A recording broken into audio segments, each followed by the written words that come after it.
ಮಿಥುನ ರಾಶಿಯವರಿಗೆ ಕಷ್ಟದಿಂದ ಧನಲಾಭ. ಸಿಂಹರಾಶಿಯವರಿಗೆ ಮೋಸ ಹೋಗ್ತೀರಾ, ಹೋಗ್ಬಿಟ್ಟು ನೀವೇ ಸಿಕ್ಕಾಕೋತೀರಾ. ರಾಶಿಯವ್ರಿಗೂ ಚೆನ್ನಾಗಿಲ್ಲ, ಕಷ್ಟ.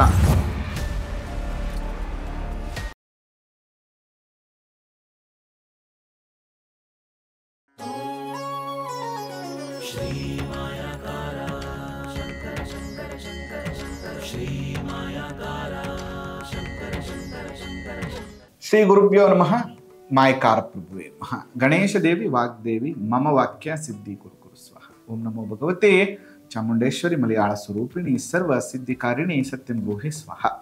ಆರಾಧ್ಯ ದೇವನಾಗಿರುವಂಥ ಮಲೆ ಮಹದೇಶ್ವರರ ಮನದಲ್ಲಿ ನೆನೆಯುತ್ತಾ ವಿದ್ಯಾ ಗುರುಗಳ ತಂದೆ ತಾಯಿಯ ಪಾದಾರವಿಂದಗಳಿಗೆ ನಮಸ್ಕಾರವನ್ನು ಮಾಡ್ತಾ ಜಗದ್ಗುರು ಪಂಚಾಚಾರ್ಯರನ್ನ ಬಸವಾದಿ ಶರಣರ ಮನದಲ್ಲಿ ನೆನೆಯುತ್ತಾ ನನ್ನೆಲ್ಲ ಪ್ರೀತಿಯ ಯೂಟ್ಯೂಬ್ ವಾಹಿನಿಯ ವೀಕ್ಷಕ ಬಂಧುಗಳ ಅಂತರಾತ್ಮಗಳಿಗೆ ನಿಮ್ಮ ಮುಗುರು ಮಧು ದೀಕ್ಷಿತ್ ಮಾಡುವಂತಹ ಪರಿಪೂರ್ಣವಾದಂತಹ ನಮಸ್ಕಾರಗಳು. ಹೇಗಿದ್ರಿ? ಎಲ್ಲರೂ ಚೆನ್ನಾಗಿದ್ರಿ ಅಂತ ಭಾವಿಸ್ತೇನೆ. ಇನ್ನು ಯಾರೆಲ್ಲ ನಮ್ಮ ಚಾನಲ್ ಸಬ್ಸ್ಕ್ರೈಬ್ ಆಗಿಲ್ಲ, ಸಬ್ಸ್ಕ್ರೈಬ್ ಮಾಡಿ, ಶೇರ್ ಮಾಡಿ ಮತ್ತು ಸಪೋರ್ಟ್ ಮಾಡಿ. ಇನ್ನು ಈ ವಾರದ ವಾರ ಭವಿಷ್ಯವನ್ನು ನಾವು ನೋಡೋದಾದರೆ 5ನೇ ತಾರೀಕಿಂದ ಅಂದರೆ ಅಕ್ಟೋಬರ್ 5ನೇ ತಾರೀಕಿಂದ ಅಕ್ಟೋಬರ್ 11ನೇ ತಾರೀಕುವರೆಗೂ ಏನಿದೆ ವಿಶೇಷ? ಶ್ರೀ ವಿಶ್ವಾವಸು ಸಂವತ್ಸರ 1947ನೇ ಶಕೆ, ದಕ್ಷಿಣಾಯನ ಶರದೃತು ಆಶ್ವಯುಜ ಮಾಸ, ಶುಕ್ಲ ಪಕ್ಷ ಮತ್ತು ಕೃಷ್ಣ ಪಕ್ಷ ಎರಡೂ ಇರುವಂಥದ್ದು. ಇನ್ನು 6ನೇ ತಾರೀಕು ಚಾಮುಂಡೇಶ್ವರಿ ಬೆಟ್ಟದಲ್ಲಿ ರಥ ಇರುವಂಥದ್ದು ಅಕ್ಟೋಬರ್ 6. 7ನೇ ತಾರೀಕು ಹುಣ್ಣಿಮೆ ಇರುವಂಥದ್ದು, ವಿಶೇಷ ಹುಣ್ಣಿಮೆ, ಮಹರ್ಷಿ ವಾಲ್ಮೀಕಿ ಜಯಂತಿ ಇರುವಂಥದ್ದು. ಅದಾದ ಮೇಲೆ ಅಕ್ಟೋಬರ್ 9ನೇ ತಾರೀಕಿಂದ ಹಾಸನಾಂಬ ದರ್ಶನ ಆರಂಭ ಆಗುವಂಥ ವಿಶೇಷ. ಇನ್ನು 10ನೇ ತಾರೀಕು ಸಂಕಷ್ಟರ ಚೌತಿ ಇದೆ. ಸೊ ಚಂದ್ರೋದಯ ಬಂದು ರಾತ್ರಿ 8:52 ಇದೆ. ಇದಿಷ್ಟು ಕೂಡ ಈ ವಾರದ ಹೈಲೈಟ್ಸು. ಹಾಗಾದರೆ ನಾವು ಈಗ ನೋಡಬೇಕಾಗಿರುವಂಥದ್ದು ಈ ವಾರ ಹೇಗಿದೆ 12 ರಾಶಿಯವರಿಗೆ ಕವಡೆ ಶಾಸ್ತ್ರದ ಪ್ರಕಾರ ಅನ್ನುವಂಥ ವಿಚಾರಗಳ ಬಗ್ಗೆ ನಾವು ನೋಡೋಣ. ಮೇಷರಾಶಿಯವ್ರಿಗೆ ಹೇಗಿದೆ ಅಂತ ನೋಡೋಣ. 2, 4, 6, 8, 9 ಕವಡೆ ಅಂಗಾತ ಬಿದ್ದಿರುವಂಥದ್ದು. ಮನೆಗೆ ಬಂಧುಗಳು ಬರುತ್ತಾರೆ, ಅಧಿಕಾರಿಗಳಿಂದ ಸನ್ಮಾನ, ಸಮಾಜದಲ್ಲಿ ಗೌರವ ದೊರೆಯುವಂಥದ್ದು, ಕಾರ್ಯದಲ್ಲಿ ಸಿದ್ಧಿ ಮತ್ತು ಲಾಭ, ಅಂದುಕೊಂಡಂಥ ಕಾರ್ಯದಲ್ಲಿ ಯಶಸ್ಸು ಪ್ರಾಪ್ತಿ ಆಗ್ತದೆ. ಈ ವಾರ ಮೇಷರಾಶಿಯವರಿಗೆ ಚೆನ್ನಾಗಿದೆ. ಇನ್ನು ವೃಷಭ ರಾಶಿಯವರಿಗೆ ಹೇಗಿದೆ ಅಂತ ನೋಡೋಣ. ವೃಷಭ ರಾಶಿಯವರಿಗೆ 3, 3, 6, 3, 9, 9, 3, 12, 12, 15 ಕವಡೆ ಅಂಗಾತ ಬಿದ್ದಿರುವಂಥದ್ದು.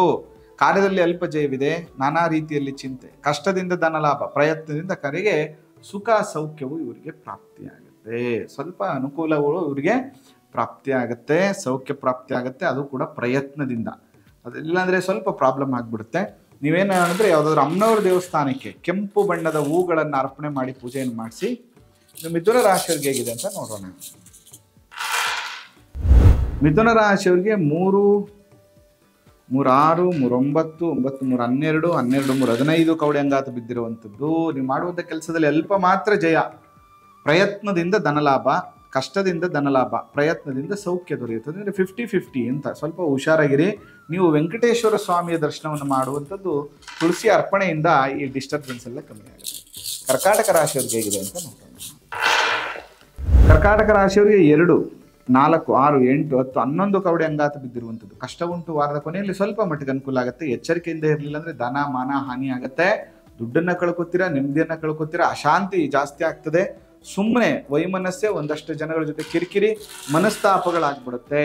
ಅದರಿಂದ ನೀವು ಮಾಡಬೇಕಾಗಿರುವಂಥದ್ದು ಏನಪ್ಪ ಅಂತಂದರೆ, ಯಾವುದಾದ್ರೂ ಅಮ್ಮನವರ ದೇವಸ್ಥಾನದಲ್ಲಿ ದಾಸೋಹ ನಡೀತಾ ಇದ್ದರೆ ಅಲ್ಲಿ ಹೋಗ್ಬಿಟ್ಟು ಸ್ವಲ್ಪ ಅಕ್ಕಿಯನ್ನು ಕೊಡಿ ಅಥವಾ ಸೇವೆಯನ್ನು ಮಾಡೋದ್ರಿಂದ ಈ ಡಿಸ್ಟರ್ಬೆನ್ಸು ಕಮ್ಮಿ ಆಗುತ್ತೆ.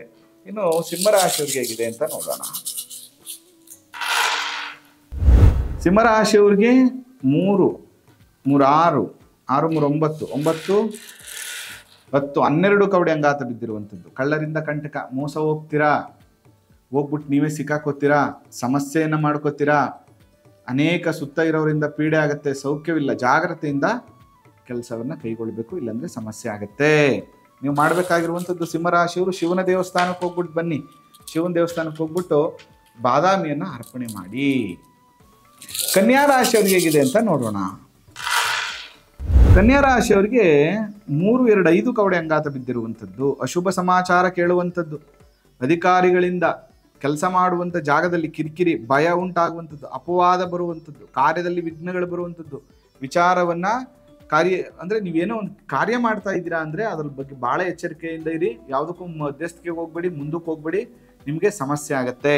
ನೀವು ಮಾಡಬೇಕಾಗಿರುವಂಥದ್ದು ರಾಮ ಮಂದಿರ, ಯಾವುದಾದ್ರೂ ಅಕ್ಕಪಕ್ಕದಲ್ಲಿ ರಾಮ ಮಂದಿರ ಇದ್ರೆ ಅಲ್ಲಿ ಹೋಗ್ಬಿಟ್ಟು ಪೂಜೆ ಮಾಡಿಸ್ಕೊಂಡು ಬನ್ನಿ, ಸ್ವಲ್ಪ ಈ ಟೆನ್ಷನ್ಸ್ ಎಲ್ಲ ಕಮ್ಮಿ ಆಗುತ್ತೆ. ಇಲ್ಲಾಂದ್ರೆ ಯಾವ್ದಾದ್ರು ನವಗ್ರಹ ದೇವಸ್ಥಾನಕ್ಕೆ ಹೋಗ್ಬಿಟ್ಟು ನವಗ್ರಹಗಳ ಜೊತೆ ಆಂಜನೇಯ ಸ್ವಾಮಿ ದರ್ಶನವನ್ನ ಮಾಡ್ಕೊಂಡು ಬನ್ನಿ, ಟೆನ್ಷನ್ ಕಮ್ಮಿ ಆಗತ್ತೆ. ಇನ್ನು ತುಲಾ ರಾಶಿಯವ್ರಿಗೆ ಹೇಗಿದೆ ಅಂತ ನೋಡೋಣ.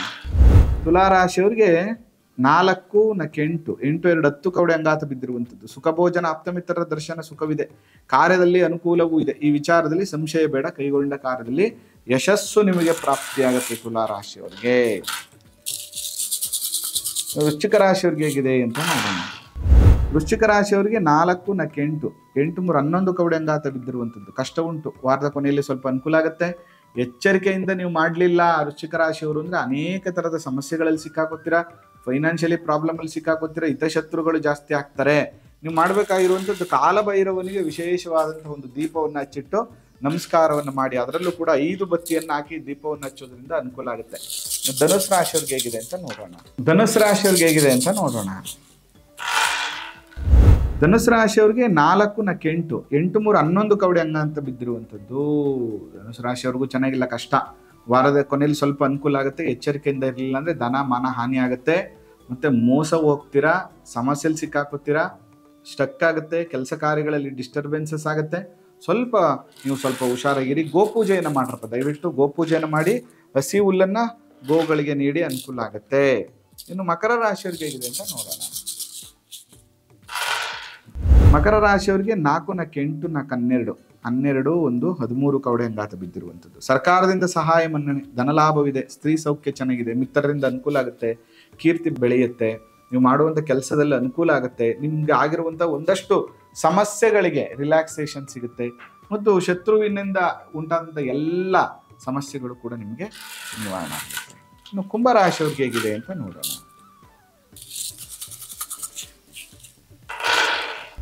ಕುಂಭರಾಶಿಯವ್ರಿಗೆ 3, 3, 6, 6, 3, 9, 3, 3, 6, 3, 9, 9, 3, 12 ಕವಡೆ ಅಂಗಾತ ಬಿದ್ದಿರುವಂಥದ್ದು. ಕಳ್ಳರಿಂದ ಕಂಟಕ, ಅನಾನುಕೂಲ, ರಾಜ್ಯಾಧಿಕಾರಿಗಳಿಂದ ಪೀಡೆ, ಸಮಸ್ಯೆಗಳಾಗುವಂಥದ್ದು, ಅವಮಾನಗಳಾಗುವಂಥದ್ದು, ಅಪವಾದಗಳಾಗುವಂಥದ್ದು, ಕೆಲಸ ಹೋಗುವಂಥದ್ದು, ಮನೆಯಲ್ಲಿ ಕುಟುಂಬದಲ್ಲಿ ಕಲಹಗಳಾಗುವಂಥದ್ದು. ವಿಪರೀತವಾಗಿ ಕುಂಭರಾಶಿಯವ್ರಿಗೆ ಈ ವಾರ ಚೆನ್ನಾಗಿಲ್ಲ. ಅದರಿಂದ ನೀವು ಮಾಡಬೇಕಾಗಿರುವಂಥದ್ದು ಏನಪ್ಪ ಅಂದರೆ ಹನುಮಾನ್ ಚಾಲೀಸನ್ನ ಓದುವಂಥ ಕೆಲಸವನ್ನು ಮಾಡಿ, ಅದರ ಜೊತೆಗೆ ಶನೇಶ್ವರ ಸ್ವಾಮಿ ದೇವಸ್ಥಾನಕ್ಕೆ ಒಂದು ಕಬ್ಬಿಣದ ಬಟ್ಲಲ್ಲಿ ಎಳ್ಳೆಣ್ಣೆಯನ್ನು ಹಾಕೊಂಡು ಮುಖವನ್ನು ನೋಡಿ ಆ ದೇವಸ್ಥಾನಕ್ಕೆ ಅರ್ಪಣೆಯನ್ನು ಮಾಡಿ, ಈ ಡಿಸ್ಟರ್ಬೆನ್ಸ್ ಎಲ್ಲ ಕಮ್ಮಿ ಆಗುತ್ತೆ. ಮೀನರಾಶಿಯವ್ರಿಗೆ ಹೇಗಿದೆ ಅಂತ ನೋಡೋಣ. ಮೀನರಾಶಿಯವರಿಗೆ 4, 4, 8 ಕವಡೆ ಅಂಗಾತ ಬಿದ್ದಿರುವಂಥದ್ದು, ವೈರಿಗಳನ್ನು ಜಯಿಸುವಂಥದ್ದು, ಕೈಗೊಂಡ ಕಾರ್ಯದಲ್ಲಿ ಜಯ, ಧನ ಮಾನ ಲಾಭ, ಮನಸ್ಸಿನಂತೆ ಕಾರ್ಯಗಳು ನೆರವೇರುವಂಥದ್ದು, ಸುಖವಿದೆ. ಎಲ್ಲ ಕೆಲಸಗಳು ಕೂಡ ಈ ವಾರ ಮೀನರಾಶಿಯವರಿಗೆ ಅನುಕೂಲ ಆಗ್ತದೆ. ಆದರೂ ಕೂಡ ಸ್ವಲ್ಪ ಸಾಡೆ ನಡೀತಾ ಇದೆ. ಕುಲದೇವರ ದರ್ಶನವನ್ನು ಮಾಡುವಂಥದ್ದನ್ನ ಮರಿಬೇಡಿ. ಪ್ರತಿದಿನ ತಂದೆ ತಾಯಿಗಳಿಗೆ ಒಂದು ನಮಸ್ಕಾರವನ್ನು ಮಾಡಿ, ಕುಲದೇವರಿಗೆ ನಮಸ್ಕಾರವನ್ನು ಮಾಡಿ ಕೆಲಸವನ್ನು ಪ್ರಾರಂಭ ಮಾಡಿ ಅಂತ ಹೇಳ್ತಾ ಈ ವಾರದ ಕವಡೆಶಾಸ್ತ್ರದ ಭವಿಷ್ಯವನ್ನು ಮುಗಿಸ್ತಾ ಇದ್ದೇನೆ. ಮಲೆಮಹದೇಶ್ವರನ ಅನುಗ್ರಹ ಇರಲಿ. ನಿಮಗೂ ಕೂಡ ಆನ್ಲೈನ್ ಕನ್ಸಲ್ಟೇಷನ್ ಬೇಕು, ಜಾತಕವನ್ನು ತೋರಿಸ್ಬೇಕು, ಮತ್ತು ಪ್ಲಾನ್ ಕರೆಕ್ಷನ್ ಮಾಡಿಸ್ಬೇಕು ಅಂತ ಭೇಟಿ ಮಾಡಿ. ಮಲೆಮಹದೇಶ್ವರರ ಅನುಗ್ರಹ ಸದಾ ನಿಮ್ಮ ಮೇಲಿರಲಿ. ನಮಸ್ಕಾರ.